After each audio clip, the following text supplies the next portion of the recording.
Hello there, faithful listeners. Welcome back. We're about to start a new book today.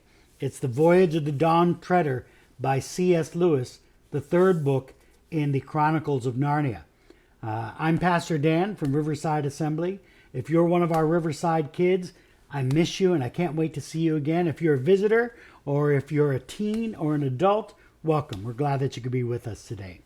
So we're going to start The Voyage of the Dawn Treader by C.S. Lewis. If you haven't yet listened to The Lion, the Witch, and the Wardrobe and Prince Caspian, I'd encourage you to listen to those first before we begin this book. But this book starts with, I think, one of the best opening sentences in all of the Chronicles of Narnia. Chapter 1, The Picture in the Bedroom. Let me put my glasses on. There was a boy called Eustace Clarence Scrubb, and he almost deserved it. His parents called him Eustace Clarence, and masters called him Scrubb. I can't tell you how his friends spoke to him, for he had none. He didn't call his father and mother, but Harold and Alberta.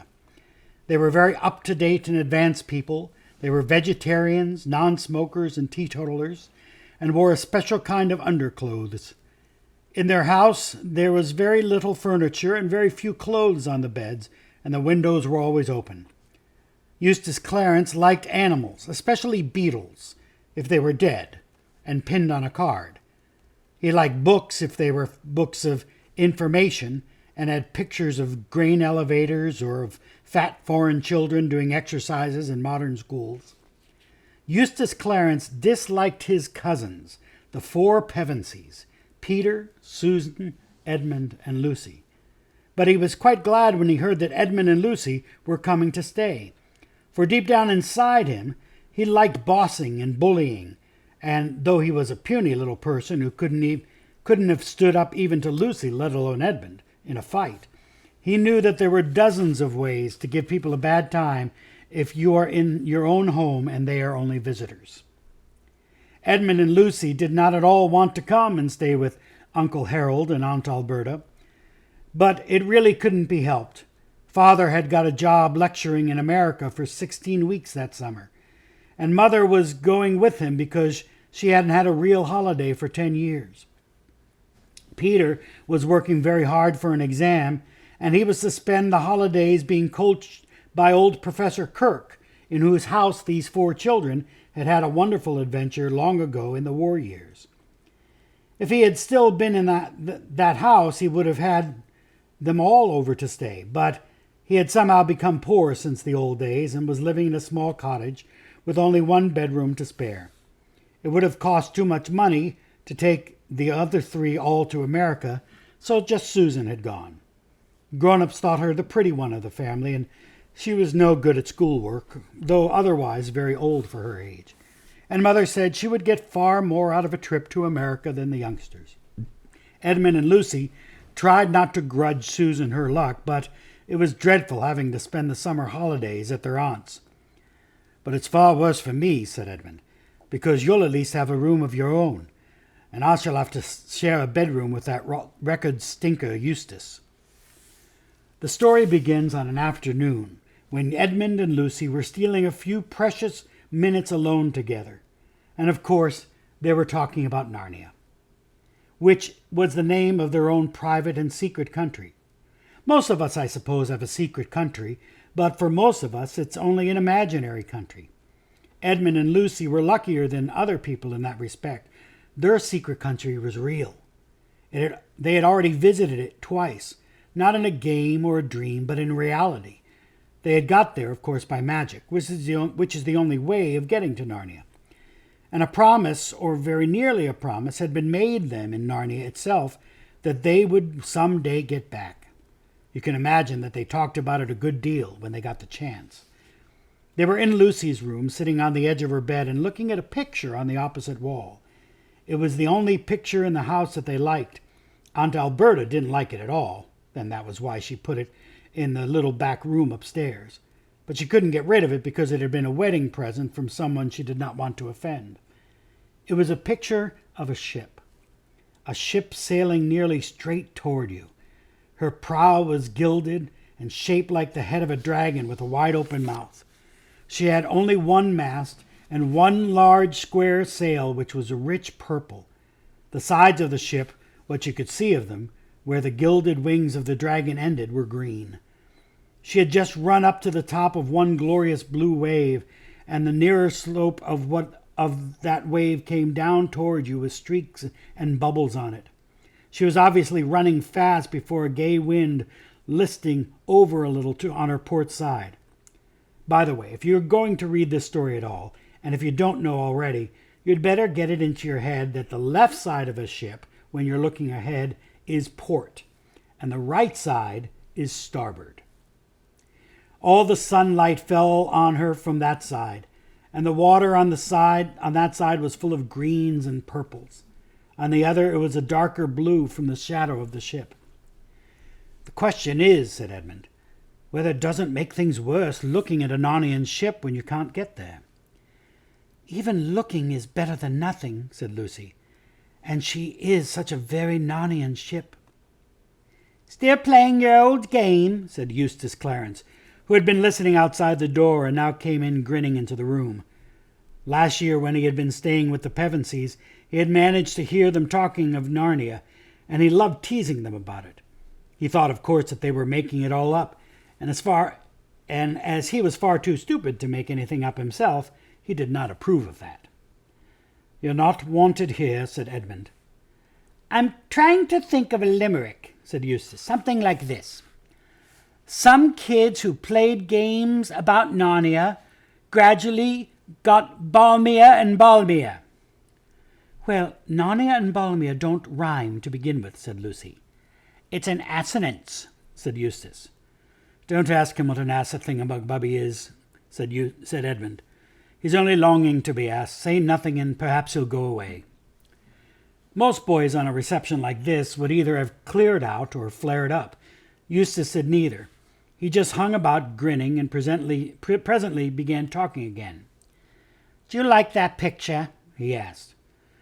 "Oh, for heaven's sake, don't let him get started about art and all that," said Edmund hurriedly.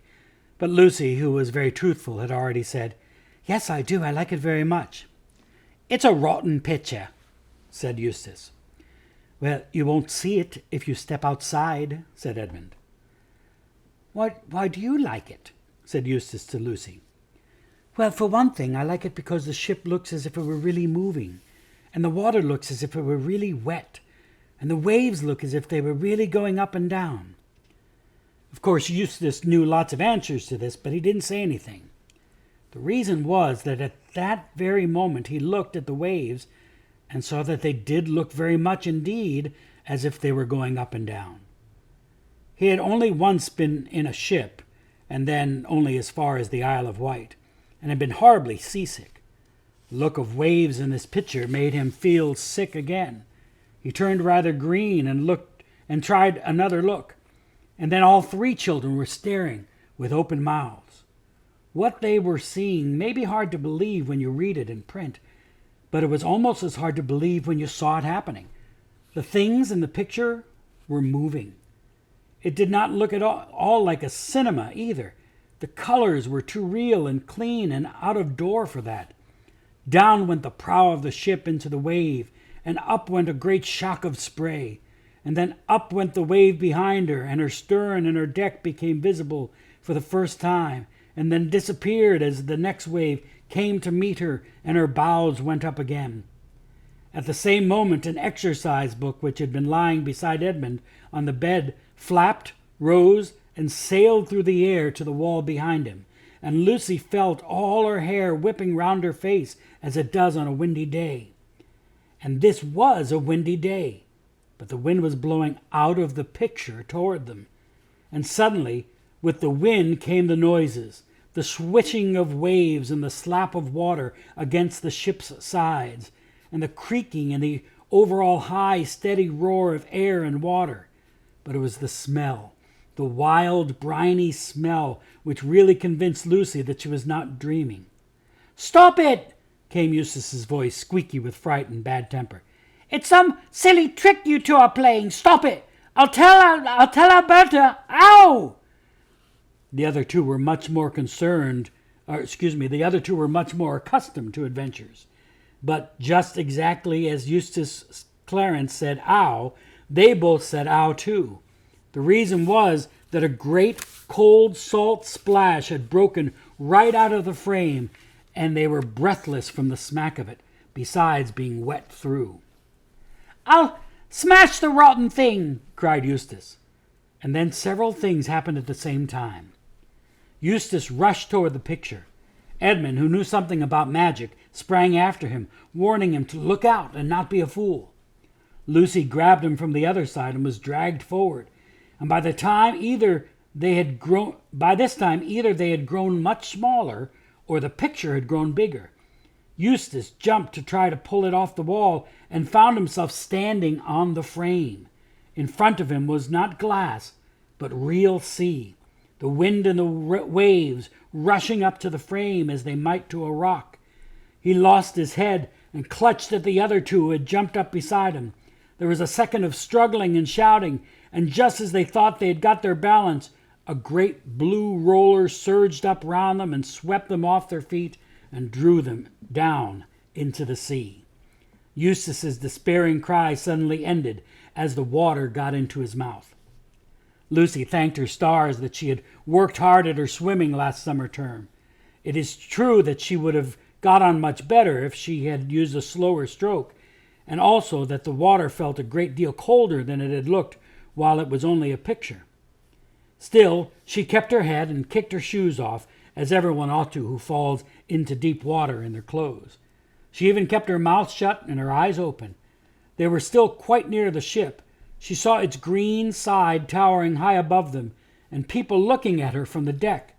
Then, as one might have expected, Eustace clutched at her in panic, and down they both went. When they came up again, she saw a white figure diving off the ship's side. Edmund was close to her now, treading water, and had caught the arms of the howling Eustace. Then someone else, whose face was vaguely familiar, slipped an arm under her from the other side. There was a lot of shouting going on from the ship, heads crowding together above the bulwarks, ropes being thrown. Edmund and the stranger were fastening ropes round her. After that followed what seemed a very long delay, during which her face got blue and her teeth began chattering. In reality, the delay was not very long. They were waiting till the moment when she could be got on board the ship without being dashed against its side. Even with all their best endeavors, she had a bruised knee when she finally stood, dripping and shivering on the deck.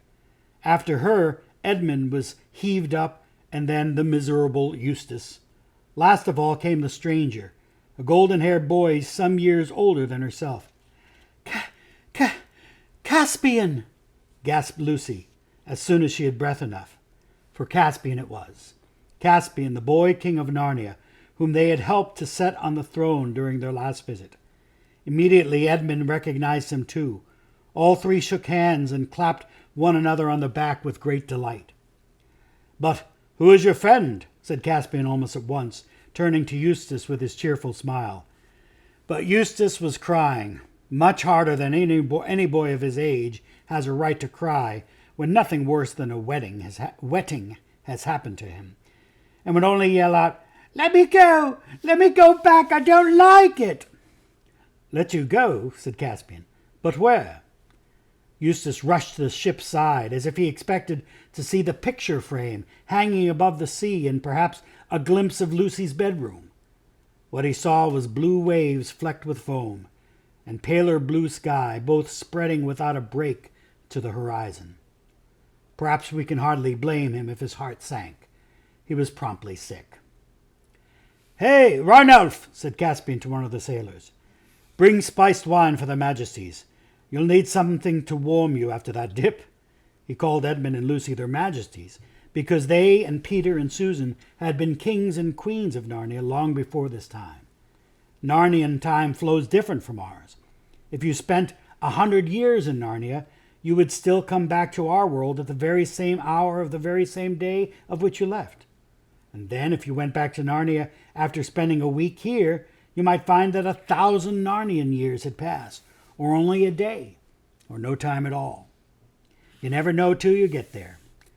Consequently, when the Pevensey children had returned to Narnia last time for their second visit, it was, for the Narnians, as if King Arthur came back to Britain, as some people say he will, and I say the sooner the better. Rhinelf returned with the spiced wine steaming in a flagon and 4 silver cups. It was just what one wanted, and as Lucy and Edmund sipped, they could feel the warmth going right down to their toes. But Eustace made faces and spluttered and spat it out and was sick again and began to cry again and asked if they didn't have any Plumptree's vitaminized nerve food and could it be made with distilled water, and anyway he insisted on being put ashore at the next station. "This is a merry shipmate you've brought us, brother," whispered Caspian to Edmund with a chuckle. But before he could say anything more, Eustace burst out again. "Oh! Ugh! What on earth is that? Take it away, the horrid thing!" He really had some excuse this time for feeling a little surprised. Something very curious indeed had come out of the cabin in the poop, and was slowly approaching them. You might call it, and indeed it was, a mouse. But then it was a mouse on its hind legs and stood about 2 feet high. A thin band of gold passed round his head under one ear and over the other, and in this was stuck a long crimson feather. As the mouse's fur was very dark, almost black, the effect was bold and striking. Its left paw rested on the hilt of a sword very, very nearly as long as its tail. Its balance, as it paced gravely along the swaying deck, was perfect, and its manners courtly. Lucy and Edmund recognized it at once. Reepicheep, the most valiant of all the talking beasts of Narnia, and the chief mouse. It had won undying glory in the second battle of Baruna. Lucy longed, as she had always done, to take Reepicheep up into her arms and cuddle him. But this, as she knew well, was a pleasure she could never have. It would have offended him deeply. Instead, she went down to one knee to talk to him. Reepicheep put forward his left leg, drew back his right, bowed, kissed her hand, straightened himself, twirled his whiskers, and then, in his shrill, piping voice, "My humble duties to your Majesty, and to King Edmund too." Here he bowed again. "Nothing except your Majesty's presence was lacking to this glorious venture." "Ugh! Take it away!" wailed Eustace. "I hate mice, and I never could bear performing animals. They're silly and vulgar and sentimental." "Am I to understand," said Reepicheep to Lucy, after a long stare at Eustace, "that this singularly discourteous person is under your Majesty's protection? Because if not—" At this moment, Lucy and Edmund both sneezed. "Oh, what a fool I am to keep you all standing here in your wet things," said Caspian. "Come on below and get changed. I'll give you up my cabin, of course, Lucy, but I'm afraid we have no women's clothes on board. You'll have to make do with some of mine. Lead the way, Reepicheep, like a good fellow." "To the convenience of a lady," said Reepicheep. "Even a question of honour must give way, at least for the moment." And here he looked very hard at Eustace. But Caspian hustled them on, and in a few minutes Lucy found herself passing through the door into the stern cabin. She fell in love with it at once. The 3 square windows that looked out on the blue, swirling west water astern, the low cushioned benches round 3 sides of the table, the swinging silver lamp overhead, dwarf's work she knew at once by its exquisite delicacy, and the flat gold image of Aslan the lion on the forward wall above the door. All this she took in a flash, for Caspian immediately opened a door on the starboard side, and said, "This'll be your room, Lucy. I'll just get some dry things for myself." He was rummaging in one of the lockers while he spoke. And then I'll leave you to change. If you'll fling your wet things outside the door, I'll get them taken to the galley to be dried." Lucy found herself as much at home as if she had been in Caspian's cabin for weeks, and the motion of the ship did not worry her, for in the old days, when she had been a queen in Narnia, she had done a good deal of voyaging. The cabin was very tiny, but bright with painted panels, all birds and beasts and crimson dragons and vines, and spotlessly clean. Caspian's clothes were far too big for her, but she could manage. His shoes, sandals, and sea boots were hopelessly big, but she did not mind going barefoot on board ship. When she had finished dressing, she looked out of her window at the water rushing past and took a long, deep breath. She felt quite sure they were in for a lovely time. And that's the end of chapter 1. Hope you're ready for some good adventures here in the Voyage of the Dawn Treader. God bless you all. Love you. Hope you have a good day. Bye-bye.